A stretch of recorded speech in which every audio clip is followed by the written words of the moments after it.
Everyone, welcome back to the Samajik Guru channel. आज हम करने जा रहे हैं क्लास 9th के मैथ्स का सैंपल पेपर का सॉल्यूशन, जो कि इंग्लिश मीडियम स्टूडेंट्स के लिए है। तो वीडियो को बिल्कुल भी स्किप मत करना। आइए वीडियो स्टार्ट करते हैं। सबसे पहले बच्चों हम लोग देख लेते हैं हमारा पेपर पैटर्न जो है वो किस तरीके का होने वाला है। तो बच्चों पेपर जो है वो हमारा 80 मार्क्स का आएगा। टाइमिंग जो है वो हमें 3 आवर्स की दी जाएगी। ठीक है, क्वेश्चन नंबर 1 2 3 जो है वो पार्ट ए में है, जिसमें कि क्वेश्चन नंबर 1 में 16 एमसीक्यूज होंगे जो कि एक एक नंबर के होंगे। इसी तरीके से क्वेश्चन नंबर 2 में 7 फिल इन द ब्लैंक्स होंगे, वो भी एक एक नंबर के होंगे। और क्वेश्चन नंबर 3 में 7 क्वेश्चन होंगे, ठीक है, जो कि ट्रू फॉल्स के होंगे, वो भी एक एक नंबर के होंगे। ठीक है, तो बेसिकली पार्ट ए में जितने भी क्वेश्चन होंगे वो सारे एक एक नंबर के होंगे। ठीक है, इसके बाद आ जाता है पार्ट बी, जिसमें क्वेश्चन नंबर 4 से लेकर क्वेश्चन नंबर 7 तक होगा। दो दो नंबर के ये क्वेश्चन होंगे। ठीक है, इसके बाद आ जाता है आपका पार्ट सी, जिसमें 8 से लेकर 13 तक के क्वेश्चन होंगे। 4 मार्क्स के ये क्वेश्चन होंगे। There is an internal exemption in any 3 question in this question the exempted section of question 12 in the case study. तो क्वेश्चन नंबर 12 में जो है वो आपको एग्जाम्पशन जो है वो दी जाएगी। इंटरनल एग्जाम्पशन होगी किसी 3 क्वेश्चन में, बेसिकली चॉइसेस होंगी। ठीक है, 3 क्वेश्चन में।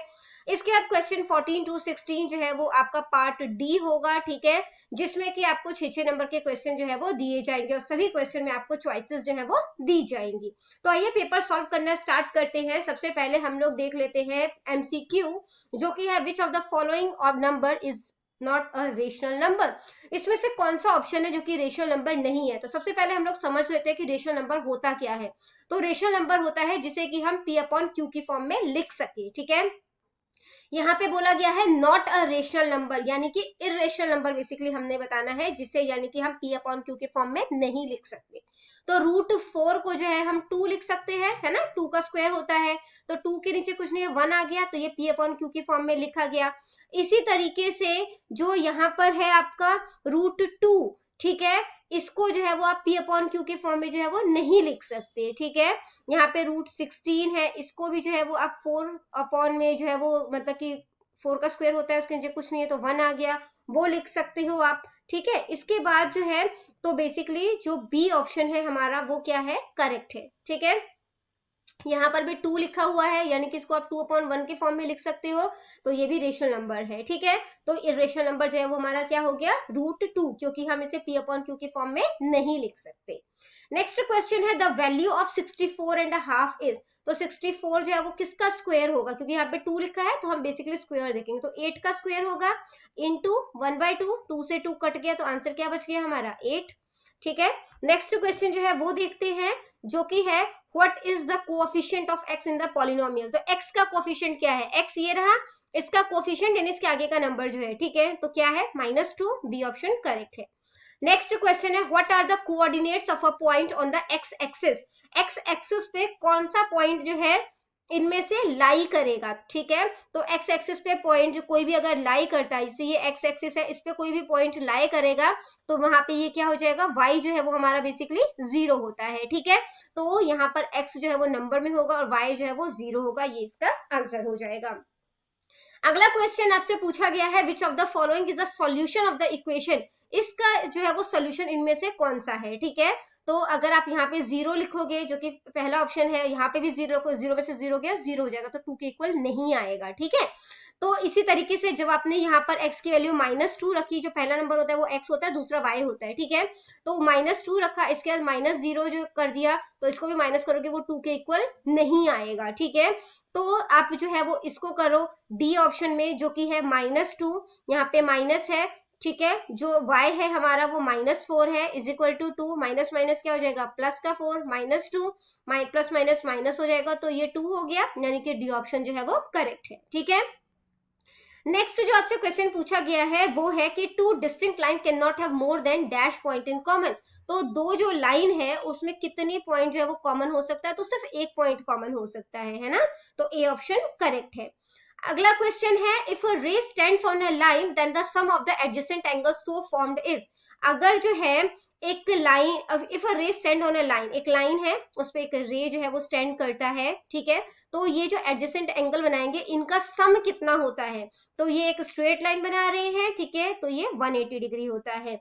अगला क्वेश्चन है by which congruency rule following triangles are congruent, तो कौन सा जो है वो कॉन्ग्रुएंसी रूल के अकॉर्डिंग जो है ये ट्राइंगल को कॉन्ग्रुएंट करेगा। तो इसके चार होते हैं, बेसिकली आप कह सकते हो चार तरीके के कॉन्ग्रुएंसी रूल होता है। ट्रिपल एस यानी कि साइड साइड साइड, फिर होता है साइड एंगल साइड, फिर होता है एंगल साइड एंगल, और एक होता है राइट हैंड साइड। ठीक है, तो यहाँ पर जो है वो कौन सा जो है वो बोला है कि कौन सा है इसमें। ठीक है, तो SAS जो है वो मतलब कि रूल है, तो इस करके ए ऑप्शन जो है वो करेक्ट हो जाएगा। अगला क्वेश्चन है इफ ट्राइंगल ABC जो कॉन्ग्रुएंट है ट्राइंगल PQR के, तो इसमें से कौन सा स्टेटमेंट सही नहीं होगा। ठीक है, तो यहां से देख लेते हैं हम लोग, जो AB है, ठीक है, AB जो है वो PQ के इक्वल है। ठीक है, यानी कि ये सही है। इसके बाद जो QR है, यानी कि ये जो लास्ट का दो है ना, वो BC के इसके इक्वल हो गया, ये भी सही है। फिर जो A पहला है, ठीक है, तो A के साथ P जो कि पहला है, फिर C लास्ट है, तो उसके साथ R, ये भी ठीक है। BC जो है वो PQ के इक्वल जो है वो नहीं है ना, तो जो है वो ये ए ऑप्शन करेक्ट हो गया, क्योंकि BC लास्ट के दो है और PQ स्टार्टिंग के दो है यहाँ पर। अगला है which of the following is not a parallelogram, इसमें से कौन सा जो है वो पैरेललोग्राम जो है वो नहीं है, तो ट्रेपेजियम एक पैरेललोग्राम नहीं होता। अगला क्वेश्चन है angle in the same segment of a circle are equal, तो यहाँ पे बेसिकली आंसर ही इन्होंने दे दिया है। ठीक है, तो यहाँ पर जो है वो इक्वल ही जो है इसका आंसर आएगा।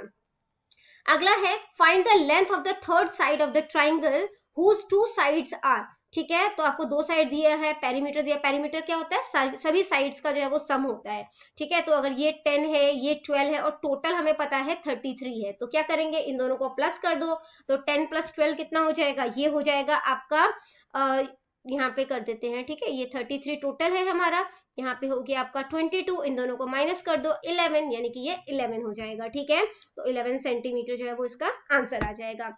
अगला क्वेश्चन है the value of the cone, तो sorry the volume of the cone, तो वॉल्यूम जो है वो कोन का बेसिकली वॉल्यूम का फॉर्मूला जो है वो क्या होता है, तो ये होता है आपका 1/3 पाई r²h।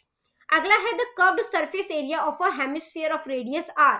ठीक है, तो कर्व्ड सरफेस एरिया जो है वो हमें हेमिस्फीयर जो है, मतलब कि आधा जो सर्कल टाइप का है, ठीक है, इसका जो है स्फीयर का आधा, उसको हेमिस्फीयर बोलते हैं, उसका निकालना है। रेडियस जो है वो इसका r है, तो इसका फॉर्मूला जो है वो क्या हो जाएगा, तो ये हो जाएगा 2πr²। ठीक है, अगला क्वेश्चन है the class mark of the class interval, तो क्लास मार्क जो है वो निकालना है। तो क्लास मार्क के लिए जो लोअर लिमिट है उसको अपर लिमिट को दोनों को प्लस कर देते हैं और 2 से डिवाइड कर देते हैं। ठीक है, इन दोनों का सम कितना हो गया 240, 2 कटिंग कर दो, 2 1 2, 2 2 4 और 0, तो 120 जो है वो इसका क्लास मार्क हो जाएगा। नेक्स्ट क्वेश्चन है class mark and class size of the class interval are 25 and 10, यानी कि क्लास मार्क जो है वो 25 है और क्लास साइज जो है वो 10 है। 10 तो सभी का क्लास साइज है ना, सबके बेसिकली डिफरेंस जो है वो 10 का ही है। अब क्लास मार्क के अकॉर्डिंग देखते हैं, तो क्लास मार्क हमने अभी जो है वो क्वेश्चन नंबर 15 में देखा कि इन दोनों को अपर लिमिट लोअर लिमिट को प्लस करके 2 से डिवाइड करने पर आता है। ठीक है, तो 30 और 20 इन दोनों को प्लस कर दिया तो क्या हो गया यहाँ पे 50 को 2 से डिवाइड कर दिया तो क्या हो गया 25। ठीक है, दैट मीन्स कि ए ऑप्शन जो है वो करेक्ट है। अगला आ जाता है आपके पास फिल इन द ब्लैंक, जो कि एक नंबर के हैं। डेसिमल रिप्रेजेंटेशन ऑफ 1/5 इज, तो बेसिकली इसे जो है वो डेसिमल में हमें शो करना है। ठीक है, तो 1/5 यानी कि आप इसको डिवाइड कर दो, 5 यहाँ पे पॉइंट आ गया 0, 5 2 10, यानी कि 0.2 जो है वो इसका आंसर हो जाएगा। ठीक है बच्चों, मैं आपको जो है वो पंजाबी मीडियम स्टूडेंट्स के लिए जो है वो सैंपल पेपर जो है वो भी अपलोड कर दूंगी। ठीक है, आप आंसर जो है वो बेसिकली इस वीडियो से चेक कर सकते हैं। अगला क्वेश्चन है द जीरो ऑफ px। ठीक है, तो जीरो जो होगा px का वो कितना होगा, तो बेसिकली वो कैसे निकालेंगे, हम लोग यहाँ पर लिख देते हैं 2x - 7 = 0, 2x को यहीं पे छोड़ देते हैं। ठीक है, -7 उधर गया तो प्लस का 7 हो जाएगा। इसके बाद x = 7/2, तो x जो है वो हमारे पास कितना आ गया 7/2। नेक्स्ट है solution of the equation 2x + 1 और x + 3, 2x + 1 = x + 3, इसका सॉल्यूशन जो है वो कितना होगा, तो 2x प्लस का x है इधर आएगा तो क्या हो जाएगा माइनस का x। ठीक है, = 3 प्लस का 1 उधर जाएगा तो हो जाएगा माइनस का 1, ये हो गया 2, 2x में से x माइनस किया तो हो गया x, तो आंसर क्या आ गया 2। ठीक है, नेक्स्ट क्वेश्चन है आपके पास the number of angles formed by a transversal with a pair of line, तो पेयर ऑफ लाइन एक ट्रांसवर्सल लाइन है, तो कितने एंगल्स ये बनाएंगे, तो यहाँ से काउंट करते हैं 1 2 3 4 5 6 7 एंड 8, तो कितने एंगल्स बनाता है ये 8। ठीक है, इसके बाद अगला क्वेश्चन है, अगर ट्राइंगल एबीसी जो है वो कॉन्ग्रुएंट है ट्राइंगल पीक्यूआर के, तो एंगल बी किसके इक्वल होगा? तो बी जो है वो सेंटर में है यहाँ पर हमारे पास, तो वो एंगल क्यू के इक्वल होगा, क्योंकि यहाँ पे ये सेंटर में है। नेक्स्ट जो फिलअप है वो है, a quadrilateral is a dash if its opposite sides are equal. एक क्वाड्रिलेटरल जो है वो क्या होगा अगर उसके अपोजिट साइड जो है वो इक्वल होंगे, तो ये बेसिकली एक पैरेललोग्राम होगा। ठीक है, पैरेललोग्राम। नेक्स्ट है, the longest chord of a circle is dash of the circle. तो कॉर्ड क्या होता है? जो सर्कमफ्रेंस को दो साइड से टच करे बेसिकली। ठीक है, तो यहाँ पर जो है सबसे बड़ा कॉर्ड जो है वो क्या होता है? डायामीटर होता है। तो यहाँ पे इसका आंसर लिख देंगे हम लोग डायामीटर। से पहले बच्चों, अगर आपको हमारी वीडियोस पसंद आती है, हमारी वीडियोस आपके लिए किसी भी तरीके से हेल्पफुल है, तो चैनल को फटाफट से सब्सक्राइब कर दो, ताकि आपको इस तरीके के हेल्पफुल कंटेंट जो है वो एग्जाम से पहले भी मिलते रहे। तो क्वेश्चन हमें दिया गया है वो है आपका ट्रू एंड फॉल्स स्टेटमेंट। ठीक है, जिसमें से आपने ट्रू स्टेटमेंट कौन सी है, फॉल्स स्टेटमेंट कौन सी है, वो समझाना है। सबसे पहला स्टेटमेंट है, if we add two irrational number the resulting number is always an irrational number. तो करके देखते हैं। ठीक है, तो दो इर्रेशनल नंबर जो है वो ले रहे हैं। ठीक है, एक हमने √5 ले लिया, दूसरा ले लिया -√5। दोनों इर्रेशनल नंबर है, दोनों को हम कर देते हैं ऐड। ठीक है, तो ऐड किया तो यहाँ पे क्या हो जाएगा? प्लस माइनस माइनस, ये √5 है, ये भी √5 है, माइनस करोगे क्या हो जाएगा? 0, जो कि एक रेशनल नंबर हो जाएगा। ठीक है, तो जो है ये फॉल्स हो गया स्टेटमेंट। नेक्स्ट है, the degree of the polynomial 3x + 1 is 0। तो जो डिग्री है इस पॉलिनोमियल की 3x + 1 की, वो 0 है। ठीक है, तो x की पावर जो है वो यहाँ पे क्या है? 1 है। ठीक है, तो जिस वजह से ये स्टेटमेंट जो है वो क्या है? फॉल्स है। नेक्स्ट है, things which are 3 times of the same thing.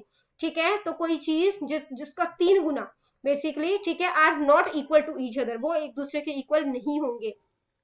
तो बच्चों ये यूक्लिड्स की फर्स्ट एक्सियम है। ठीक है, जो कि इस स्टेटमेंट को कहता है कि वो इक्वल होते हैं एक दूसरे से। ठीक है, ये कह रहे हैं कि नहीं होते, तो ये क्या हो गया? फॉल्स हो गया। अगला क्वेश्चन है, if diagonals of a quadrilateral are equal. अगर क्वाड्रिलेटरल के डायगोनल्स जो है वो इक्वल है और एक दूसरे को काट रहे हैं राइट एंगल पर, ठीक है, तो वो जो है वो क्या होगा? एक स्क्वायर होगा। करके देखते हैं, ये एक स्क्वायर है। ठीक है, डायगोनल्स जो है वो इक्वल है, एक दूसरे को राइट एंगल 90 डिग्री के एंगल पे काट रहे हैं, तो वो स्क्वायर है। तो ये स्टेटमेंट क्या हो गया? ट्रू। अगला क्वेश्चन है, the sum of either pair of opposite angle of a cyclic quadrilateral is 180 degree. ये हो गया सर्कल एक, उसके अंदर एक क्वाड्रिलेटरल बना देते हैं। ठीक है, उसका जो अपोजिट एंगल है बेसिकली, ठीक है, इन दोनों का सम जो है वो 180 डिग्री होता है, तो बिल्कुल होता है ना। तो ये क्या हो गया? ट्रू। इसके बाद अगला क्वेश्चन है, the side of a triangle are 3 centimetre 4 centimetre and 5 centimetre. तो उसका सेमी पेरीमीटर यानी पेरीमीटर का आधा बेसिकली वो 8 होगा। तो सबसे पहले इन सबको प्लस कर दो, 5 6 7 8 9 10 11 12 12 हो गया। ये फुल पेरीमीटर है। ठीक है, इसका सेमी यानी कि हाफ कर देना है, तो 6 हो जाएगा। ये कह रहे हैं 8 है, तो ये क्या हो गया? फॉल्स हो गया। नेक्स्ट है, the perpendicular distance of the point P3 4 from the y axis is 4। तो वो बेसिकली कह रहे हैं कि जो परपेंडिकुलर डिस्टेंस है पॉइंट P का, जो कि x हमारा 3 है और y जो है वो 4 है, तो y एक्सिस से जो है वो 4 पर होगा, तो ये जो है वो क्या हो जाएगा? गलत हो जाएगा। ठीक है, क्योंकि y एक्सिस से, तो अगर ऐसा पूछा जाता है आपसे, तो y एक्सिस से पूछा जा रहा है तो आप x एक्सिस को लोगे। ठीक है, अगर x एक्सिस से डिस्टेंस पूछा जाता है तो आप y को लोगे। क्लियर है? तो ये स्टेटमेंट जो है वो क्या हो गया? गलत हो गया। नेक्स्ट देखते हैं पार्ट बी, जिसमें कि हर क्वेश्चन जो है वो 2-2 नंबर का है। ठीक है, तो यहाँ पर जो है वो आपसे क्वेश्चन पूछा गया है, right 0.6 in the form of P and Q। तो P/Q की फॉर्म में जो है वो अपने 0.6 को जो है वो लिखना है। ठीक है, तो इसको जो है वो कैसे सॉल्व करोगे? सबसे पहले x जो है वो हम मान लेते हैं 0.6 है, यानी कि बार लगा हुआ है, तो ये नंबर रिपीट होगा। ये हमारा स्टेटमेंट नंबर 1 हो गया। ठीक है, अब हम मल्टीप्लाई कर देते हैं, क्योंकि एक के बाद पॉइंट लगा है, तो हम इस इक्वेशन को मल्टीप्लाई कर देते हैं 10 से। Multiplying equation 1 with 10। ठीक है, अब इसे 10 से मल्टीप्लाई कर देंगे, तो x को 10 से किया तो हो जाएगा 10x। 0.6 को, ठीक है, तो पॉइंट जो है वो क्या हो जाएगा? शिफ्ट हो जाएगा, तो ये हो जाएगा 6.6x। ये हो गई हमारी इक्वेशन नंबर 2। ठीक है, अब इनको जो है वो सब्ट्रैक्ट कर देंगे, सब्ट्रैक्टिंग इक्वेशन सेकेंड फ्रॉम 1। ठीक है, तो इक्वेशन को सब्ट्रैक्ट करेंगे तो 10x में से x माइनस करोगे यहाँ पर, और दूसरी साइड जो है वो 6.66 में से जो है वो हम लोग लिख देंगे 0.66, ठीक है। तो 0.66 जो है वो हमने यहाँ पे जो है वो माइनस कर देना है। तो बच्चों देखो यहाँ पे जो है ये 6 से ये सारे 6 कट गए, तो यहाँ पे हमारे पास क्या बच गया 6। 10x में से x माइनस करोगे तो क्या बच जाएगा 9x, ठीक है। इसके बाद हमने क्या करना है, x को यहीं पर रहने देते हैं, 6 इधर है, 9 यहाँ पे मल्टीप्लाई हो रहा था, दूसरी साइड जाके डिवाइड हो जाएगा, कटिंग करोगे इसकी, ठीक है। तो 3 2 6 एंड 3 3 9, तो आंसर हमारे पास क्या आ गया 2/3, ठीक है। अगला क्वेश्चन जो है वो देखते हैं, जो कि है in figure line A B and C D intersected O, ठीक है। ए बी सी डी जो है वो ओ पे एक दूसरे को काट रहे हैं, एंगल ए ओ सी, ठीक है, यानी कि ये वाला एंगल प्लस में एंगल बी ओ ई, ये वाला एंगल, ठीक है, ये दोनों मिलकर जो है वो 70 डिग्री का एंगल बना रहे हैं, और जो एंगल बी ओ डी है ये हमारे पास 40 डिग्री का एंगल है, ठीक है। तो बच्चों एंगल बी ओ डी अगर 40 डिग्री का एंगल है, और ये एंगल ए ओ सी जो है ये भी हमारे पास कितने डिग्री का हो जाएगा 40 डिग्री का हो जाएगा। क्यों हो जाएगा, क्योंकि वर्टिकली अपोजिट एंगल है, ठीक है। तो यहाँ पे हम लोग लिख देते हैं angle A O C is equal to angle B O D, ठीक है। रीजन क्या है, वर्टिकल अपोजिट एंगल, ठीक है, और ये हमारे पास कितने डिग्री का है 40 डिग्री का है, ये दोनों। इसके बाद जो है अब हम जो है वो निकालते हैं यहाँ पर BOE। अब इन दोनों का सम जो है वो हमें बताया गया है 70 डिग्री है, ठीक है। तो एंगल AOC प्लस में एंगल BOE अगर 70 डिग्री का है, और मुझे पता है एंगल AOC जो है वो 40 डिग्री का है, तो इन दोनों को जो है वो हम क्या कर देंगे माइनस कर देंगे, तो हमें एंगल BOE पता चल जाएगा। BOE जो है वो 70 डिग्री माइनस 40 डिग्री यानी कि 30 डिग्री का हो गया, ठीक है। इसके बाद जो है हमें जो है वो निकालना है फाइंड एंगल COE, ठीक है। तो यहाँ पे जो है वो बेसिकली हमें रिफ्लेक्स एंगल जो है वो COE जो है वो निकालना है। यहाँ पे रिफ्लेक्स तो नहीं लिखा है, एंगल COE लिखा है, तो COE जो है वो हम कैसे निकाल सकते हैं बच्चे, देखो ये दोनों जो है वो हमें पता है 70 डिग्री का है, ठीक है। तो यहाँ पे जो है वो 70 डिग्री ये हो गया, यानी कि एंगल AOC एंगल E या फिर एंगल COE पूछा तो मैं COE ही लिख रही हूँ, और एंगल BOE, ये तीनों मिलकर जो है वो एक स्ट्रेट लाइन बना रहे हैं जो कि होता है 180 डिग्री का, ठीक है। इन्होंने रिफ्लेक्स नहीं लिखा है इसलिए हम यहाँ पे रिफ्लेक्स नहीं सॉल्व कर रहे हैं, ठीक है। तो यहाँ पर एंगल AOC जो है वो हमें दिया गया है 40 डिग्री का है, एंगल COE जो है वो हमें फाइंड आउट करना है, ठीक है, एंगल COE, और एंगल BOE जो है वो 180 डिग्री का है, ठीक है। तो एंगल COE को यहीं पर रहने देते हैं, BOE जो है वो भी हमने फाइंड आउट किया वो 30 डिग्री का है, ठीक है। तो टोटल जो है वो 70 डिग्री का हो गया ये, तो 180 में से जो है वो हमने 70 जो है वो माइनस कर दिया, तो एंगल COE जो है वो कितने डिग्री का आ गया 110 डिग्री का आ गया, ठीक है। समझ में आ गया बच्चों। इसके बाद जो है ये 110 डिग्री का आ गया, और अगर इन्होंने जो है वो बेसिकली अगर रिफ्लेक्स एंगल पूछते हमसे, है ना, तो रिफ्लेक्स एंगल जो है वो टोटल 360 डिग्री का होता है, ये हमें पता चल गया कितना है 110 का है यहाँ तक, है ना। तो 110 जो है वो 360 में से माइनस कर दोगे तो रिफ्लेक्स एंगल पता चल जाएगा, बट इन्होंने हमसे नहीं पूछा तो हम सॉल्व नहीं करेंगे, ठीक है। इसके बाद जो अगला क्वेश्चन आपसे पूछा गया है वो है 3 angles of a quadrilateral. Quadrilateral के 3 जो एंगल्स हैं वो इतने हैं, चौथा एंगल जो है हमें फाइंड आउट करना है, ठीक है। तो हमें पता है क्वाड्रिलेटरल के सारे एंगल्स का सम जो होता है वो कितना होता है 360 डिग्री होता है, ठीक है। तो यहाँ पर जो है वो हमने क्या कर दिया 75 डिग्री, 4 एंगल होते हैं क्वाड्रिलेटरल में, angle 1 plus angle 2 plus angle 3 plus angle 4, ठीक है, टोटल 360 डिग्री का हो जाएगा। इसके बाद जो है एक एंगल 75 डिग्री का है, दूसरा 90 डिग्री का है, फिर 75 डिग्री का है, एंगल 4 को हम लोग x मान लेते हैं, ठीक है, और इज इक्वल टू 360 डिग्री हो गया। अब इन सबको जो है वो प्लस कर दो, इन सबका टोटल जो है वो कितना आ जाएगा 240 डिग्री, ठीक है, प्लस में x is equal to 360 degree, x को यहीं पे रहने देते हैं 360, 240 को यहाँ पे प्लस हो रहा है, उधर जाके क्या हो जाएगा माइनस हो जाएगा, 240 डिग्री माइनस करोगे तो कितना आ जाएगा 120 डिग्री, यानी फोर्थ एंगल जो है हमारे पास, ठीक है। तो फोर्थ एंगल जो है वो हमारे पास कितने डिग्री का हो गया, fourth angle is of 120 degree, ठीक है। अगला क्वेश्चन जो है वो देखते हैं। तो नेक्स्ट क्वेश्चन हमसे पूछा गया है, find the total surface area of a hemisphere of radius 10 centimetre. ठीक है, तो एक हेमिस्फीयर पहले हम ड्रॉ कर लेते हैं। इसका रेडियस जो है वो हमें 10 सेंटीमीटर जो है वो दिया गया है। तो रेडियस जो है वो हमारे पास 10 सेंटीमीटर है। Total surface area of hemisphere, इसका फॉर्मूला क्या होता है बच्चों?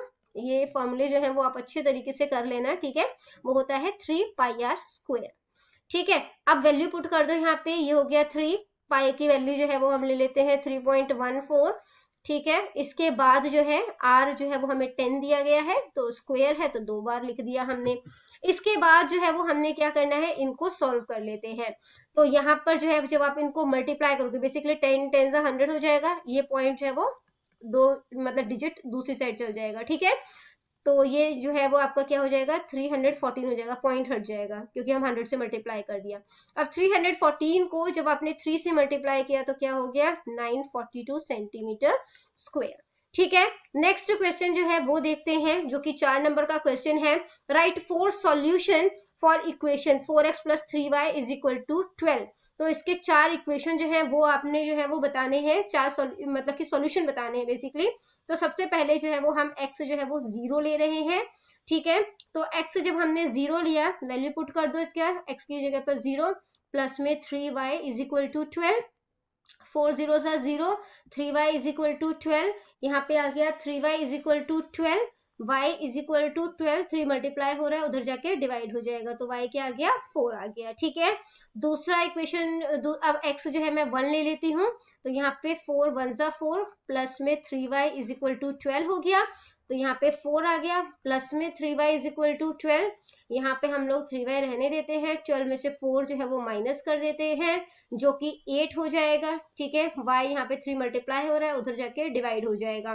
तो आप इसको जो है वो मतलब इतना भी छोड़ सकते हो, या पॉइंट में निकालना चाहो तो उसमें भी निकाल सकते हो। दूसरा जो है वो हम y को इस बार 0 ले लेते हैं।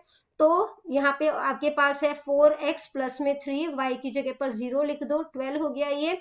यहाँ पे आ गया आपके पास 4x = 3 0 0, ये फिनिश हो जाएगा। ठीक है, उसके बाद जो है वो यहाँ पर हम 12 जो है वो लिख देते हैं, x = 12, 4 मल्टीप्लाई हो रहा है, उधर जाके डिवाइड हो जाएगा, तो 4 3 12। इसके बाद एक और सॉल्यूशन निकालना है, इस बारी हम y को 1 ले लेते हैं। तो 4x प्लस में 3, y की जगह पे 1 = 12, यहाँ पे 4x हो गया। ठीक है, 4x = 3 1 = 3, पर उधर जाएगा तो ये हो जाएगा माइनस का 3। 12 में से 3 माइनस करोगे तो हो जाएगा 9। यहाँ पे x छोड़ देते हैं, 4 मल्टीप्लाई हो रहा है, उधर जाके हो जाएगा डिवाइड। ठीक है, या तो आप इसको इतना ही छोड़ दो, या पॉइंट में जो है वो निकाल लो। तो बेसिकली जो 4 सॉल्यूशन है हमारे वो निकल गए। आप इसको आप टेबल में रिप्रेजेंट कर लो। ठीक है, इसके बाद जो अगला क्वेश्चन जो है वो आपसे पूछा गया है, if AD and BC are equal perpendicular to a line segment AB। ठीक है, ये इक्वल परपेंडिकुलर है। Show that CD bisect AB। तो हमें जो है वो शो करना है कि CD जो है वो AB को जो है वो काट रही है। ठीक है, तो यहाँ पे जो है वो हम ट्राइंगल ले रहे हैं, मैं 9th का फर्स्ट पार्ट कर रही हूँ। ठीक है, तो यहाँ पे जो है वो सबसे पहले हम ट्राइंगल ले लेते हैं BOC, यानी कि ये वाला ट्राइंगल, और ट्राइंगल AOD। ठीक है, तो in triangle BOC and triangle AOD, तो यहाँ पर जो एंगल BOC है, ठीक है, एंगल BOC जो है वो इक्वल है एंगल AOD के, है ना। तो जो एंगल आपका यहाँ पर है BOC, ठीक है, यानी कि ये वाला एंगल जो है वो इसके इक्वल है। क्यों इक्वल है? वर्टिकली अपोजिट एंगल है। ठीक है, इसके बाद जो नेक्स्ट पॉइंट हम लोग ले रहे हैं वो है एंगल CBO, यानी कि ये वाला एंगल जो है और ये वाला एंगल, ये दोनों जो है वो 90 डिग्री का एंगल है। ठीक है, angle CBO = angle DAO 90 degree. इसके बाद अगला जो है वो क्या है, यहाँ पर जो BC है वो AD के इक्वल है, ये हमें गिवन है यहाँ पर। ठीक है, जो लाइन BC है वो AD के इक्वल है, ये गिवन है। तो इस तरीके से हम जो है वो प्रूफ कर सकते हैं कि ट्राइंगल BOC जो है वो कॉन्ग्रुएंट है ट्राइंगल AOD के। ठीक है, कौन सी प्रॉपर्टी हमने यूज किया, कॉन्ग्रुएंसी का कौन सा रूल यूज किया है? 2 एंगल है और एक साइड है, AAS। ठीक है, इसके बाद जो हमने क्या करना है, अब हम जो है वो कह सकते हैं कि अगर ये कॉन्ग्रुएंट है तो BO जो है वो AO के भी इक्वल होगा CP/CT के थ्रू। ठीक है। इसके तो जब सीपीसीटी के थ्रू ये इक्वल है तो हम जो है वो प्रूफ कर सकते हैं, इस वजह से हम जो है वो कह सकते हैं कि CD जो है वो बाइसेक्ट कर रहा है, CD बाइसेक्ट्स AB। O जो है वो मिड पॉइंट है बेसिकली, ठीक है, तो O is the mid point of AB, ठीक है, O is the mid point of AB। पे जो हमें नेक्स्ट क्वेश्चन दिया गया है वो है कि angle opposite to equal sides of an isosceles triangles are equal, कि जो आइसोसेलेस ट्राइंगल होते हैं उसके जो इक्वल साइड के जो एंगल्स जो मतलब कि बेसिकली अपोजिट एंगल्स होते हैं वो भी इक्वल होते हैं। तो प्रूफ करते हैं इसको। तो सबसे पहले हम जो है वो ट्राइंगल ले रहे हैं ABC, डायग्राम बना लेते हैं पहले, ठीक है। ये डायग्राम है हमारे पास, जिसमें कि ये है हमारे पास, इसको ले लेते हैं A, ठीक है, ये जो है वो हमारे पास हो जाएगा D, ये C है, ये D है, और ये जो है वो B है, ठीक है। तो इन ट्राइंगल ABC जो AC है और जो BC है वो इक्वल है, ठीक है, AC is equal to BC, ठीक है। फिर हमने जो है वो CD जो है वो यहाँ पे एक बाइसेक्टर ड्रॉ किया है। Let us draw CD which is the bisector, ठीक है, ये बाइसेक्टर है, which is the bisector of angle ACB। तो बेसिकली ये जो है वो ट्राइंगल को दो पार्ट में डिवाइड कर रहा है, ठीक है। एक हो गया हमारे पास एंगल ACD और दूसरा हो गया एंगल BCD, ठीक है, ट्राइंगल BCD, ठीक है। तो अब यहाँ पर जो है वो हम ट्राइंगल ले रहे हैं, triangle ACD and triangle BCD, ठीक है। तो इसमें हमें पता है कि AC जो है वो BC के इक्वल है, ये हमें गिवन है, AC is equal to BC given. इसके बाद जो है एंगल ACD यानी कि ये वाला एंगल और एंगल BCD ये वाला एंगल जो है वो इक्वल है कंस्ट्रक्शन की वजह से, ठीक है। तो angle ACD is equal to angle BCD equal हो गया, क्यों? By construction. नेक्स्ट है जो CD है वो दोनों का बेस है, ठीक है। CD is equal to CD common line हो गई या कॉमन साइड कह लो आप इसे, कॉमन साइड है, ठीक है। तो हम कह सकते हैं कि जो ट्राइंगल ACD है वो कॉन्ग्रुएंट है ट्राइंगल BCD के, ठीक है। कौन सा रूल यूज हुआ है? साइड एंगल साइड, ठीक है। तो एंगल CAD जो है वो इक्वल है एंगल CBD के, ठीक है, एंगल CBD, ठीक है, एंगल CBD के इक्वल है। क्यों इक्वल है? CPCT के थ्रू, ठीक है। तो हमने जो है वो प्रूफ कर दिया, hence it is proved that angles opposite to equal sides of an isosceles triangle are equal। तो बच्चों बेसिकली हमने प्रूफ जो है वो क्या किया है यहाँ पर कि जो एंगल CAD है यानी ये वाला एंगल इस वाले एंगल के इक्वल है, ठीक है। अगला क्वेश्चन देखते हैं जो कि है question number 10, see figure and write the following the coordinate of point B। तो B का कोऑर्डिनेट पॉइंट जो है वो क्या है वो हमें यहाँ पर बताना है, ठीक है। तो B का कोऑर्डिनेट पॉइंट जो है वो सबसे पहले आप x एक्सिस पर देखो तो ये हो गया -5, ठीक है, और y पर देखोगे तो ये हो जाएगा 2, ठीक है। इसके बाद पूछा है द कोऑर्डिनेट ऑफ C, तो C ये है हमारा, ठीक है। C का कोऑर्डिनेट पॉइंट जो है वो यहाँ पर क्या है हमारे पास, तो ये x है हमारे पास +5, ठीक है, और y है हमारे पास -5। नेक्स्ट है the point identified by the coordinate -3 and -5। -3 ये रहा और -5 जो है वो ये रहा, ठीक है। तो ये जो है वो कौन सा पॉइंट जो है वो शो कर रहा है, तो ये E को शो कर रहा है। नेक्स्ट है the point identified by the coordinate 2 -4, ठीक है। तो 2 और -4 ये हमें किस पॉइंट से शो हो रहा है? G पॉइंट से जो है वो शो हो रहा है, ठीक है। क्वेश्चन नंबर 11 है, इन फिगर एंगल ABC, जो एंगल ABC है यानी कि ये 69 डिग्री का है और एंगल ACB ये 31 डिग्री का है, हमें जो है वो एंगल D जो है वो फाइंड आउट करना है। ठीक है, तो इसको करने के लिए जो है वो सबसे पहले हम क्या कर रहे हैं, हमें पता है कि जो ट्राइंगल है उसका सम जो होता है वो 180 डिग्री होता है। ठीक है, तो यहाँ पर जो है वो हम ट्राइंगल लेते हैं, इन ट्राइंगल ABC। ठीक है, तो ट्राइंगल ABC लिया है हमने यहाँ पर, triangle sorry angle ABC plus में एंगल BAC प्लस में एंगल ACB, इनका सम कितना, ACB जो है इन तीनों का सम जो है वो कितना हो जाएगा, तो ये हो जाएगा आपका 180 डिग्री। ठीक है, इसलिए हम यहाँ पे क्या जो है वो मतलब कि जो है मतलब कि क्या समझाना चाह रहे हैं कि जो एंगल सेम सेगमेंट में बने होते हैं, ठीक है, सर्कल के सेम सेगमेंट में बने होते हैं वो इक्वल होते हैं। ठीक है, तो जिस वजह से हमने यहाँ पर 180 डिग्री लिखा। अब यहाँ पे जो है वो एंगल ABC जो है वो हमें जो है वो 69 डिग्री दिया गया है। ठीक है, एंगल BAC जो है वो हमें जो है वो फाइंड आउट करेंगे और एंगल ACB 31 डिग्री का दिया हुआ है। ठीक है, तो यहाँ पर इन दोनों को जब अपने प्लस 100 डिग्री बन जाएगा। ठीक है, प्लस में angle BAC is equal to 180 degree हो गया। यहाँ पे एंगल BAC छोड़ देते हैं, 180 डिग्री इधर, 100 डिग्री उधर चल जाएगा तो क्या हो जाएगा, माइनस हो जाएगा, तो ये क्या हो गया 80 डिग्री।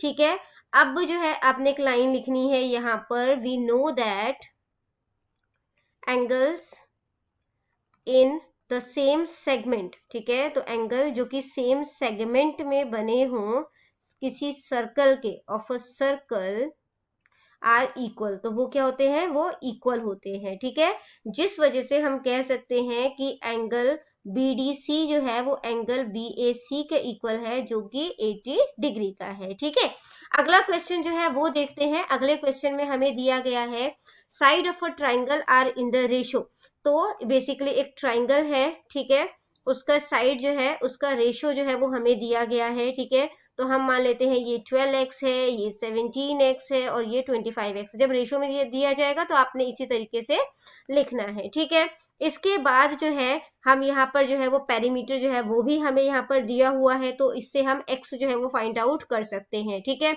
तो पेरीमीटर क्या होता है, बेसिकली इन सबको ऐड कर दोगे। ठीक है, तो वो पेरीमीटर होता है, तो सभी साइड को हम ऐड कर देते हैं। ये हो गया 25x, इन सबको प्लस करोगे तो ये हो जाएगा 540x। ठीक है, और इसके बाद 54x, सॉरी, ठीक है, 54x हो जाएगा और यहाँ पर जो है वो हमें 540 जो है वो गिवन है। 54 यहाँ पे क्या हो रहा है, मल्टीप्लाई हो रहा है, उधर जाके क्या हो जाएगा, डिवाइड हो जाएगा। ठीक है, तो आप इसको डिवाइड कर दोगे तो 54 10 सा 540, तो 10 जो है वो हमारा क्या आ गया, x आ गया। ठीक है, इसके बाद जो है बेसिकली बच्चों हमने क्या करना है, यहाँ पे हमें x पता चल गया, तो 12x यानी कि 12 इंटू 10 120 सेंटीमीटर हो गया। इसके बाद जो है वो 17x है यानी कि 17 इंटू 10 ये हो गया 170 सेंटीमीटर, और इसी तरीके से 25x यानी 25 इंटू 10 हो गया 250 सेंटीमीटर। ठीक है, अब इसका एरिया निकालना है बेसिकली हमने। ठीक है, तो हीरोन्स फॉर्मूला जो है वो यूज कर लेते हैं। तो यहाँ पर जो है वो सबसे पहले हम सेमी पेरीमीटर जो है वो निकाल देते हैं। सेमी पेरीमीटर मतलब पेरीमीटर का आधा। ठीक है, तो जो है वो 540 है, जो है वो हमें पेरीमीटर दिया गया है, उसे 2 से डिवाइड कर लेंगे तो क्या आ जाएगा, ये 270 सेंटीमीटर आ जाएगा। अब हम हीरोन्स फॉर्मूला जो है वो यूज कर लेते हैं, हीरोन्स फॉर्मूला। ठीक है, इसमें क्या है, एरिया फॉर ट्राइंगल का क्या फॉर्मूला होता है, एरिया ऑफ ट्राइंगल वो होता है आपका रूट एस। ठीक है, S minus A, S minus B and S minus C, ये सारे अंडर रूट के अंदर है। ठीक है, अब यहाँ पर जो है एस क्या है, सेमी पेरीमीटर, तो हम यहाँ पे लिख देते हैं 270। ठीक है, उसके बाद जो है यहाँ पे 270 में से पहली साइड जो ए है, ये ए हो गया, ये बी है, ये सी है। ठीक है, तो 270 में से 120 माइनस करेंगे, फिर 270 में से 170 माइनस करेंगे, फिर 270 में से 250 माइनस करेंगे। ठीक है, अब इनको जो है वो माइनस कर लेते हैं, ये 270 हो गया, यहाँ पर जो है वो 150 बच जाएगा, 270 में से 170 माइनस करोगे तो 100 रह जाएगा, और यहाँ पर जो है वो 20 हो जाएगा। ये सारा अंडर रूट में था। ठीक है, मल्टीप्लाई करोगे तो 81 और 6 जीरोस जो है वो इसके साथ लग जाएंगे। ठीक है, 2 2 4 5 एंड 6, और ये सारा जो है वो अंडर रूट में आ गया। तो जब आप इसे अंडर रूट से बाहर निकालोगे तो ये कितना बन जाएगा 9000 सेंटीमीटर स्क्वायर, क्योंकि एरिया जो है वो हमेशा स्क्वायर में निकालते हैं। ठीक है, क्वेश्चन हमसे पूछा गया है the side of a rectangular park are. तो रेक्टेंगुलर पार्क जो है उसका साइड जो है वो हमें ये दिया गया है। ठीक है, एक स्मॉल ट्रायंगुलर जो है वो एरिया है। ठीक है, जिसका साइड जो है वो ट्रायंगल है बेसिकली, तो 3 साइड हो गए, ये है। ठीक है, to be left out at the 4 corners of the park. तो इसको जो है 4 कॉर्नर्स ऑफ द पार्क में जो है वो छोड़ा गया है ताकि फ्लावर जो है वो उगाया जा सके। रिमेनिंग एरिया में जो है वो नेचुरल ग्रास जो है वो उगाया जाएगा। ठीक है, तो आपसे पूछा गया है what is the semi perimeter of the triangle for the above measurement. तो ट्रायंगल का सेमी पेरीमीटर, तो सेमी पेरीमीटर मैं आपको बहुत बार बता चुकी हूँ कैसे निकालते हैं। तो ट्रायंगल का पहले पेरीमीटर क्या होता है, सारे साइड्स को प्लस कर दो। ठीक है, तो 8 मीटर है, 10 मीटर है और 6 मीटर है, तीनों को प्लस करके 2 से डिवाइड कर दो। ठीक है, तो जब आपने इन तीनों को जो है वो प्लस करोगे तो कितना हो जाएगा 10 8 18 19 20 21 22 23 24 24 अपॉन में 2 कटिंग करोगे तो 12 हो जाएगा। ठीक है, तो 12 मीटर जो है वो इसका आंसर हो जाएगा। नेक्स्ट है find the area used for growing flowering plant. तो एरिया कितना, जो कि फ्लावरिंग प्लांट के लिए कितना जो है वो एरिया जो है वो यूज किया जाएगा। तो ट्राइंगल के चारों साइड, मतलब रेक्टेंगल के चारों साइड जो है वो फ्लावर को जो है वो लगाया जाएगा। ठीक है, तो यहाँ पे जो भी हम एरिया निकालेंगे, पहले एरिया निकाल लेंगे, फिर उसे 4 से जो है वो मल्टीप्लाई कर देंगे। ठीक है, मैं यहाँ पर इस क्वेश्चन को कर रही हूँ।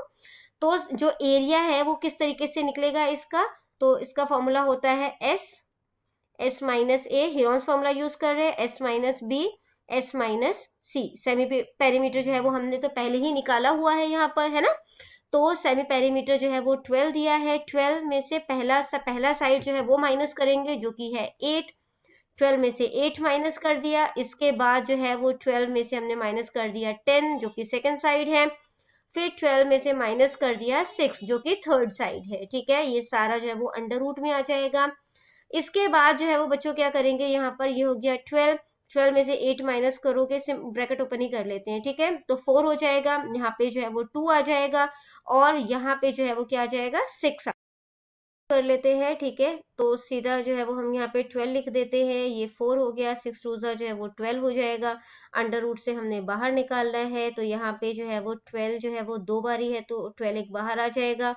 4 जो है वो 2 का स्क्वायर होता है, तो ये भी बाहर आ जाएगा। दैट मीन्स कि ये 24 हो गया। ये तो हमने निकाला कि एक साइड का, है ना। तो 4 साइड का था ये, तो 4 इंटू 24 हो गया। दैट मीन्स कि 24 4 96 मीटर स्क्वायर जो है वो एरिया है जहां पर कि फ्लावरिंग प्लांट जो है वो लगाया जाएगा। ठीक है, अगला क्वेश्चन है if the volume of a right circular cone of height 9 centimetre is 48 pi centimetre cube. तो बेसिकली ये वॉल्यूम दिया गया है। ठीक है, तो यहाँ पर जो है वो अपने डायमीटर जो है वो बेस का जो है वो निकालना है। ठीक है, तो यहाँ पर जो है सबसे पहले जो है वो हाइट ऑफ द कोन जो है वो हमें क्या दिया गया है यहाँ पर, जो कि हम h से डिनोट करेंगे, वो है हमारा 9 सेंटीमीटर। ठीक है, 9 सेंटीमीटर। इसके बाद जो है वो रेडियस जो है वो हमें मतलब कि बेसिकली नहीं दिया हुआ, तो हम उसे जो है वो यहाँ पर 8 सेंटीमीटर जो है वो मान लेते हैं।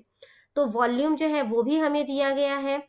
वॉल्यूम ऑफ कोन जो है वो कितना दिया गया है हमें, 48 पाई सेंटीमीटर क्यूब। ठीक है, तो वॉल्यूम का ऑफ कोन का फॉर्मूला क्या होता है, 1/3 पाई आर स्क्वायर एच। ठीक है, वो इक्वल हो जाएगा 48 पाई के।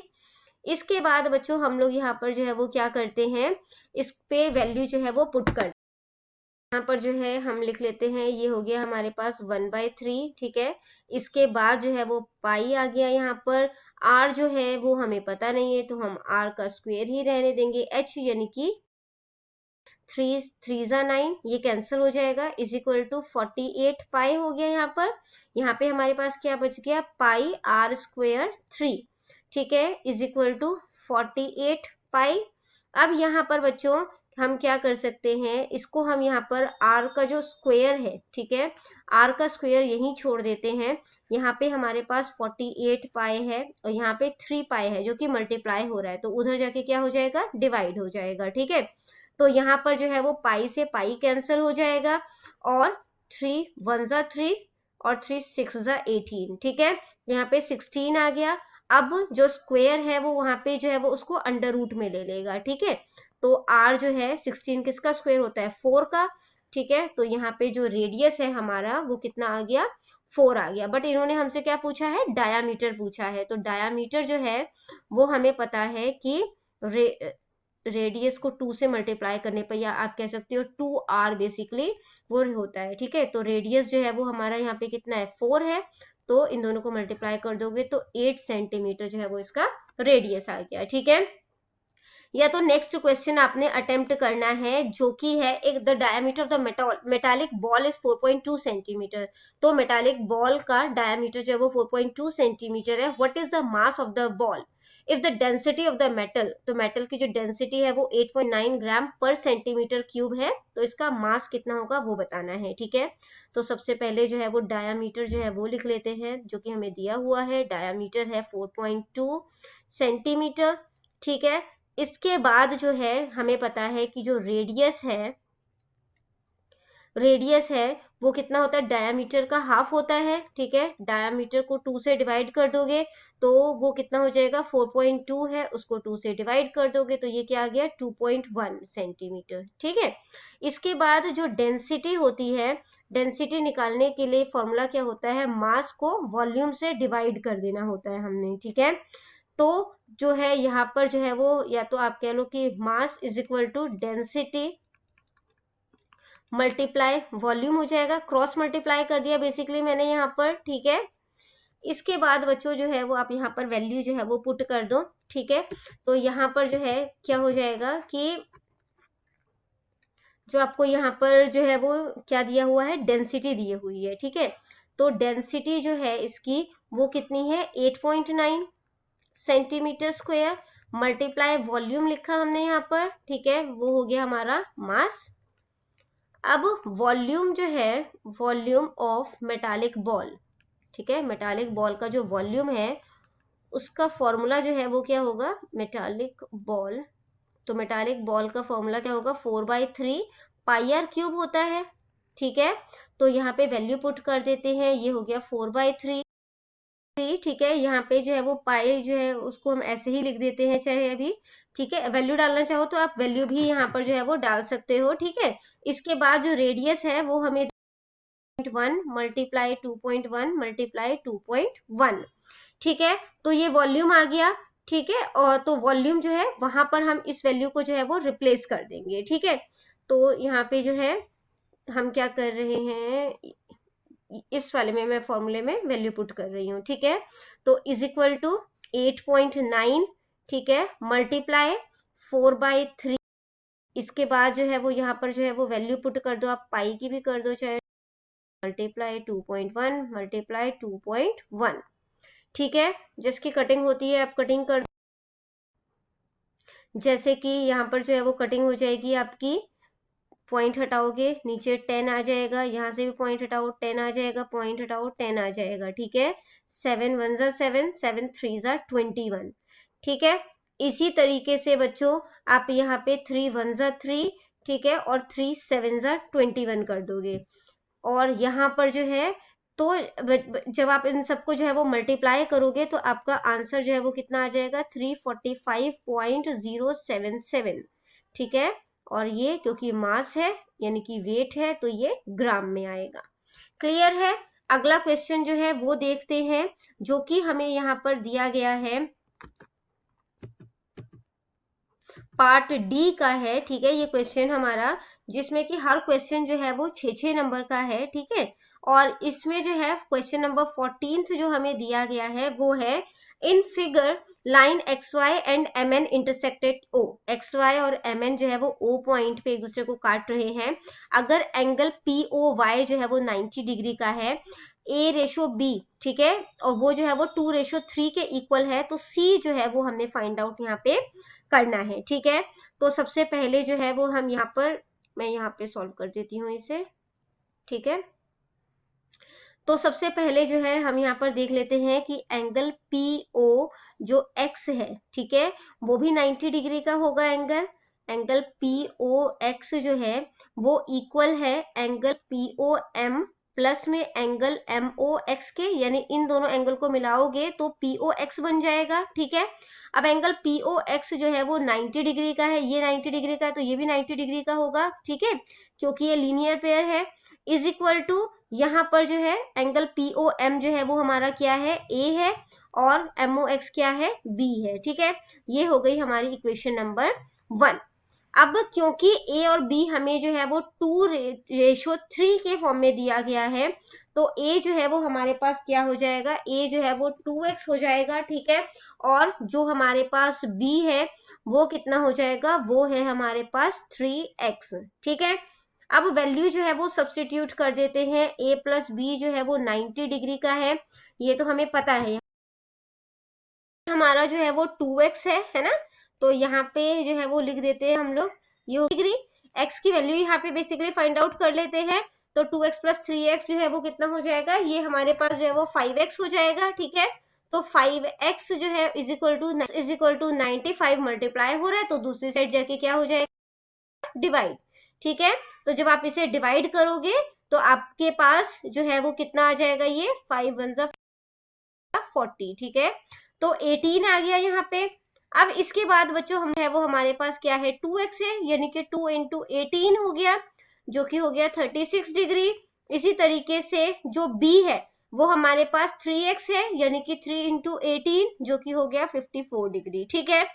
तो एंगल MOY, यानी कि ये वाला एंगल MOY, ठीक है, और एंगल MOY जो है वो किस किस चीज को मिलकर बना है वो देखते हैं हम लोग। तो एंगल MOY जो है वो मिलकर बना है एंगल MOP प्लस में एंगल POY, है ना। इन दोनों को मिलाकर बनाया गया है। तो एंगल जो आपके पास यहाँ पर एंगल MOP है वो कितना है, वो है A, ठीक है। यानी कि हम सीधा इसको 36 लिख देते हैं, ठीक है, 36, क्योंकि हमने यहाँ पे फाइंड आउट कर लिया है ये, ठीक है, 36 हो गया। और एंगल POY जो है वो कितना हो गया, वो 90 डिग्री का हो गया, ठीक है। तो 90 डिग्री का हो गया, यानी कि ये कितना हो गया टोटल, 126 डिग्री का। तो लाइन MN एंड XQ जो XY जो है वो पॉइंट O पे काट रहे हैं, है ना। तो ये जो एंगल है ये दोनों वर्टिकली अपोजिट एंगल है। तो अगर एंगल MOY जो है वो 126 डिग्री का है, तो ये जो आपके पास ये जो C है ये भी 126 डिग्री का होगा। रीजन क्या है, वर्टिकली अपोजिट एंगल, ठीक है। यानी कि एंगल XON जो है वो इक्वल है एंगल MOY के, जो कि है C 126 डिग्री के। क्लियर। अगला क्वेश्चन जो है वो देखते हैं, जिसमें कि हमें जो है वो कहा गया है यहाँ पर कि prove that if two lines intersect each other then the dash vertically opposite angles are equal। कि अगर दो लाइन एक दूसरे को इंटरसेक्ट करते हैं तो वर्टिकली अपोजिट एंगल्स जो होते हैं वो इक्वल होते हैं, ये हमने प्रूफ करना है, ठीक है। तो यहाँ पर जो है वो सबसे पहले दो लाइन जो है वो बना देते हैं जो एक दूसरे को जो है वो इंटरसेक्ट कर रहे हैं, ठीक है। तो ये जो है वो इसको नाम दे देते हैं A, ये हो गया हमारे पास पॉइंट B, ये C है और ये D है, ठीक है। यानी कि हमें प्रूफ करना है ये इसके इक्वल है और ये वाला एंगल जो है वो इसके इक्वल है, ठीक है। तो सबसे पहले जो है वो हम यहाँ पे क्या कर रहे हैं, तो पहले यहाँ पे इसको इरेज कर देती हूँ ताकि हमारे पास थोड़ा सा स्पेस हो समझाने के लिए, ठीक है। तो यहाँ से जो है वो इरेज कर दिया हमने, ठीक है। डायग्राम जो है वो दोबारा बना देती हूँ एक बार। ये हो गया A, ये है B, ये है C और ये है D, ठीक है। तो हमें यहाँ पर जो है वो गिवन क्या है कि दो लाइन गिवन है, ठीक है, two lines AB and CD, AB and CD जो कि एक दूसरे को काट रहे हैं O पॉइंट पर, ठीक है, इंटरसेक्टिंग एट पॉइंट O, ठीक है। यहाँ पे हमने प्रूफ क्या करना है, टू प्रूफ कि एंगल AOC जो है, ठीक है, यानी कि ये जो O पॉइंट है, ठीक है, एंगल AOC जो है वो इक्वल है एंगल BOD के, यानी इस वाले के। और इसी तरीके से जो एंगल AOD है वो इक्वल है एंगल BOC के, ठीक है।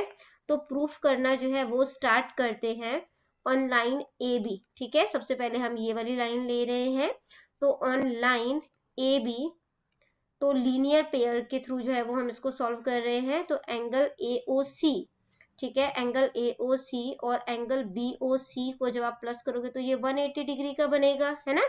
AOC और एंगल BOC, इन दोनों को यानी प्लस करोगे तो ये 180 डिग्री का बनेगा। ठीक है, इसी तरीके से जब हम लाइन जो है वो CD ले रहे हैं, तो आप जब एंगल AOD और एंगल AOC को प्लस करोगे तो ये 180 डिग्री का बनेगा। इसे हम फर्स्ट इक्वेशन ले लेते हैं, ये हमारे पास सेकंड इक्वेशन हो गई। ठीक है, इसके बाद जो है वो हमने क्या करना है कि फर्स्ट और सेकंड से जो है वो हमें क्या पता चला यहाँ पर कि अब क्योंकि ये दोनों ही 180 डिग्री के इक्वल है ना, तो जो है हम कह सकते हैं कि एंगल AOC एंगल BOC जो है वो इक्वल हो जाएगा एंगल AOD प्लस में एंगल AOC के। ठीक है, तो यहाँ पर जो है देखो एंगल AOC से एंगल AOC कट जाएगा, तो हम कह सकते हैं कि एंगल BOC जो है वो इक्वल है एंगल AOD के। ठीक है, इसके बाद बच्चों हमने क्या करना है, अब हम जो है वो प्रूफ कर रहे हैं कि एंगल BOD जो है वो इक्वल है एंगल AOC के। ठीक है, तो उसके लिए जो है अब सिमिलर वे में अब हम लाइन जो है वो ले रहे हैं। ठीक है, ऑन लाइन AB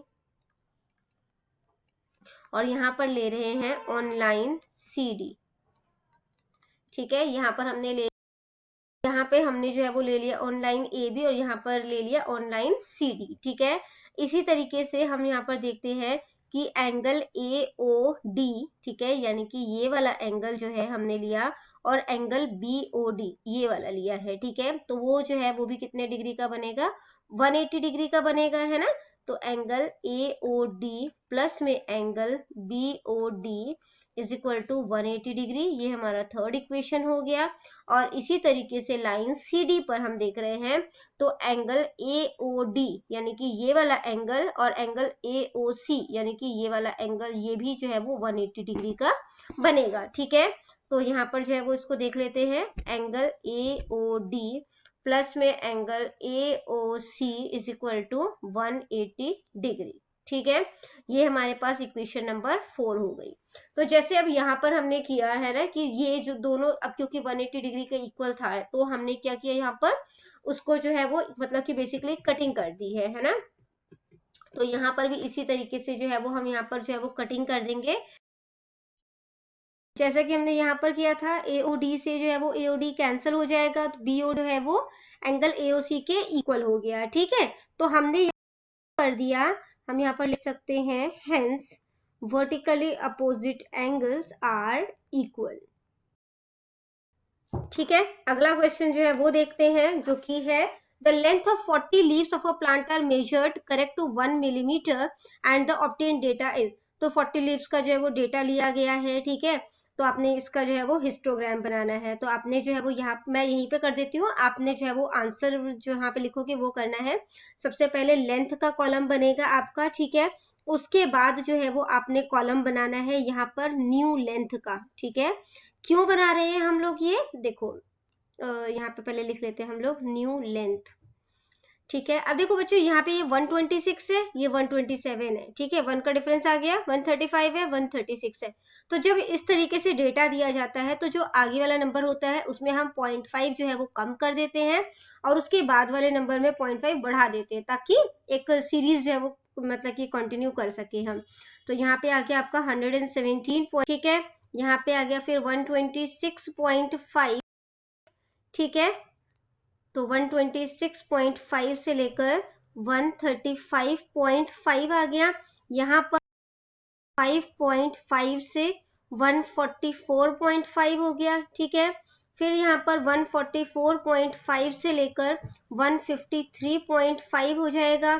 ठीक है, यहाँ पर फिर आप करोगे 153.5 से लेकर 162.5। ठीक है, फिर आ जाएगा 162.5 से लेकर 171.5 और यहाँ पर आ जाएगा 171.5 से लेकर आपका आ जाएगा ये 180.5। ठीक है, अब इसके अकॉर्डिंग जो है वो हमने यहाँ पर जो है, अब क्योंकि 117.5 से जो है वो स्टार्ट है, तो हमने जो है वो यहाँ पर एक लूप लगा लिया, ठीक है। 117.5 से 126.5 जो है वो कितना है, 3 है। फिर 126.5 से 135.5 जो है वो कितना है, लीव्स, नंबर ऑफ लीव्स 5, हमने जो है वो यहाँ पर 5 जो है वो शो कर देंगे, ठीक है। इसी तरीके से ये पूरा आप जो है वो हिस्टोग्राम ड्रॉ करोगे। अगला क्वेश्चन जो है वो देखते हैं, यहाँ पर है, in a city the weekly observation made in a study on the cost of living index are given in the table, ठीक है। तो यहाँ पे जो है वो आपको टेबल में जो है वो दिया गया है, तो यहाँ पर जो आपने इसका फ्रीक्वेंसी पॉलीगन बनाना है, ठीक है। तो जैसे नेक्स्ट मतलब कि पिछले क्वेश्चन में जो है वो हमने किया था, तो यहाँ पर जो है वो आप लिखोगे कॉस्ट ऑफ लिविंग इंडेक्स, ठीक है। इसके बाद यहाँ पर जो है वो क्लास मार्क लिखोगे, क्लास मार्क, फिर आप लिखोगे नंबर ऑफ, तो मैं यहीं पर जो है क्लास मार्क, तो यहाँ पर जो है वो क्लास मार्क जो है वो लिख देते हैं। से जो लोअर लिमिट है प्लस अपर लिमिट है, इन दोनों को कर दोगे, ठीक है। तो 140 में 150 आपने प्लस कर दिया और इसको हमने 2 है, तो कितना हो जाएगा, ये आपका हो जाएगा, ठीक है। 290 को 2 से डिवाइड कर दोगे तो कितना हो जाएगा, कटिंग कर दो, 2 1 जा 2, 2 4 जा 8 और 2 5 जा 10, 145 हो गया, ठीक है। ये 145 हो गया आपका। इसी तरीके से जब नेक्स्ट करोगे तो वो 155 हो जाएगा, यहाँ पे 165 आ जाएगा, ये 185 हो जाएगा और ये 190, ठीक है। अब यहाँ पर जो है 145 से जो है वो हमने यहाँ पर जो है वो कितना ले लिया, ये 5 हो गया। इसके बाद 155 से यहाँ पर जो है ये 10 को शो कर रहा है, 165 से जो है वो यहाँ पर 20 को शो कर रहा है, 175 से जो है वो यहाँ पर 9, इसके बाद जो है वो 185 से जो है वो यहाँ पर 6 और 195 से 2 को शो कर रहा है। होता है वो एक्स एक्सिस को टच करेगा, तो हमने यहाँ से जहां तक भी स्ट्रेट लाइन ड्रॉ करनी है टच होगा, ठीक है। यहाँ पे आप एक्स एक्सिस को टच कर दोगे और इस साइड से भी आपने यहाँ पे है, ठीक है। तो नेक्स्ट क्वेश्चन जो है फैक्टराइज है, उसको सॉल्व करते हैं। तो यहाँ पे आपको दिया गया है 8x cube plus 27y cube plus 36x square y plus 54xy square, इसको सॉल्व करना है। तो सबसे पहले इक्वेशन जो है वो लिख लेते हैं, plus 27y cube 36x square y plus में 54xy स्क्वायर, ठीक है। अब 8x क्यूब जो है वो क्या हो जाएगा, 2x का क्यूब हो जाएगा, प्लस में क्यूब है वो 3y का प्लस 6x स्क्वायर प्लस में 54xy का स्क्वायर, ठीक है। अब यहाँ पर जो जाएगा, यहाँ पर प्लस में 3y का क्यूब आ जाएगा, ठीक है। प्लस में जो है वो हम कॉमन निकाल देंगे, 18xy यहाँ से कॉमन निकल जाएगा, तो बच क्या गया हमारे पास 2x प्लस में 3y, ठीक है। जो है वो हमने यहाँ पे क्या किया, अगेन हम लोग यहाँ पर 2x का क्यूब लिख देंगे, यहाँ पर आ जाएगा 3y का क्यूब प्लस में 3, ठीक है। अब यहाँ पर जो है बेसिकली हमने यहाँ पे कौन सी आइडेंटिटी यूज की है, a प्लस बी, ठीक है। तो ये क्या होता है, a का क्यूब प्लस में और ब्रैकेट में a प्लस बी होता है, ठीक है। तो यहाँ पर जो है वो 3 के फॉर्म में लिख रहे हैं, 3 a जो है वो हमारा क्या हो गया, 2x हो गया, ये भी a ही है ना, तो यहाँ पे 2x प्लस, इसके बाद बच्चों जैसा कि जो है वो हमें यहाँ पे b का क्यूब है ना, तो यहाँ पर जो है सीधा हम हो गया, यहाँ पे 2x है, 2x लिख रहे हैं यहाँ पे, ठीक है। प्लस में वो लिख दिया, उसका क्यूब हो गया, तो ये क्या हो जाएगा, इसको हम इस तरीके 2x प्लस 3y, 2 3 बारी जो है वो आप इसे 3y का क्यूब लिख दिया, क्यूब मतलब कि 3 बारी नंबर जो है वो रिपीट होगा, तो जो कि हमने यहाँ पर कर दिया, ठीक है। अगला क्वेश्चन करते हैं जो कि है फाइंड द वैल्यू ऑफ 998 का क्यूब, ठीक है। तो यहाँ पर जो है वो देते हैं, ठीक है, छोटा सा ये क्वेश्चन है और ये जो है वो लास्ट क्वेश्चन है हमारा, ठीक है। तो यहाँ पर जो है इसको सॉल्व कर लेते हैं बच्चों, 998 का क्यूब है, ठीक है। तो जिसको कि हम लोग क्या लिख सकते हैं, ये 1000 कर दूं, ठीक है। तो यहाँ पे क्यूब है ये, ठीक है। तो 1000 में से अगर मैं यहाँ पे 2 जो है वो माइनस कर दूं, उसका क्यूब हो जाएगा वो, ठीक है। तो यहाँ पर जो है वो हम इसके लिए कौन सी आइडेंटिटी यूज कर सकते हैं, ये माइनस y का क्यूब माइनस b का क्यूब, ठीक है। तो वो क्या होता है, वो होता है x का क्यूब, ठीक है, क्यूब में 3x स्क्वायर y स्क्वायर, ठीक है। एक्स का क्यूब माइनस वाई का cube minus 3x square Y plus में 3x वाई का स्क्वायर हो गया, ठीक है। अब यहाँ पर x जो है वो हमारा ये वाला टर्म है और y जो है वो दूसरा टर्म है ना। तो यहाँ पर जो है वो हमने x लिख लिया, x का क्यूब यानी कि 1000 का क्यूब माइनस में 2 का क्यूब क्योंकि y का क्यूब है, माइनस में 3x स्क्वायर वाई, तो 3x हमारा 1000 था उसका स्क्वायर और y, ठीक है, प्लस में 3x जो है वो 1000 है, y जो है वो हमारा 2 है तो 2 का स्क्वायर क्योंकि y का स्क्वायर है। 1000 का क्यूब जो है वो सॉल्व करोगे तो इसमें 3 जीरो है, ठीक है, तो 1000 का जब आप क्यूब करोगे तो उसमें 9 जीरोस आ जाएंगे, ठीक है। इसी तरह से 2 का क्यूब जो है वो 8 हो जाएगा। आप इसको जो है वो 1000 का स्क्वायर जो है वो कितना हो जाएगा 1 और 6 टाइम्स जीरोस हो जाएगा, ठीक है, और 3 2 जा 6, तो ये आ गया। प्लस में जब आप इसको सॉल्व करोगे तो 2 का स्क्वायर 4 हो जाएगा, 3 4 12 और ये 1000 के 3 जीरोस लग जाएंगे। तो जो प्लस वाले हैं उनको इकट्ठा प्लस कर लो, ठीक है, और माइनस वालों को इकट्ठा प्लस कर लो और उसके बाद जो है वो आप दोनों को माइनस कर दो, ठीक है। तो माइनस करने पर जो है वो ये आंसर आ जाएगा आपका। तो बच्चों ये वीडियो हो जाती है। इनकेस आपको कोई भी डाउट है तो आप कमेंट सेक्शन में क्वेश्चन की पूरी कोशिश करूंगी। Thank you very much and all the best for your exams. Bye bye.